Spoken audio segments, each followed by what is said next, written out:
তুমি ক্রোম ব্রাউজারে নোংরা কিছু সার্চ করে ফেলেছো আর তুমি ক্রোম ব্রাউজারে হিস্ট্রি ডিলিট করলে কিন্তু তোমার অল হিস্ট্রি ডিলিট হবে না।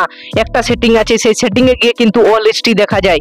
সেই সেটিংটাকে যদি তুমি বন্ধ করে দাও তাহলে কিন্তু তোমার হিস্ট্রি পার্মানেন্টলি ডিলিট হয়ে যাবে। তার জন্য ক্রোম ব্রাউজারে চলে আসবে, ক্রোম ব্রাউজারে এসে উপরে থ্রি ডটে ক্লিক করবে।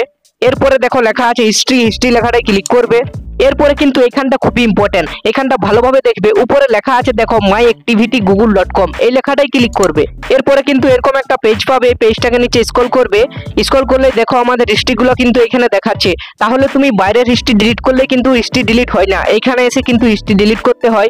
তার জন্য কি করবে, এখানে দেখো একটা অপশন আছে ডিলিট, ডিলিট অপশনে ক্লিক করে অল টাইম অপশনে ক্লিক করবে। তাহলে সব দিনের হিস্ট্রিগুলো ডিলিট হয়ে যাবে। দিয়ে নেক্সট করে দেবে, সবকে যেমন সিলেক্ট করা থাকে। এরপরে আবার ডিলিট করে দেবে। এখানে কিন্তু ডিলিট কমপ্লিট। এবারে তুমি বাইরে চলে আসবে। বাইরে চলে আসার পরে উপরে আবার থ্রি ডটে ক্লিক করবে, দিয়ে হিস্ট্রিতে ক্লিক করবে। এরপরে তুমি কি করবে, বাইরের হিস্ট্রিগুলো কাটা চিহ্ন আছে না, কাটা সিম্বলে ক্লিক করবে। তাহলে কিন্তু বাইরের হিস্ট্রিগুলো ডিলিট হয়ে যাবে।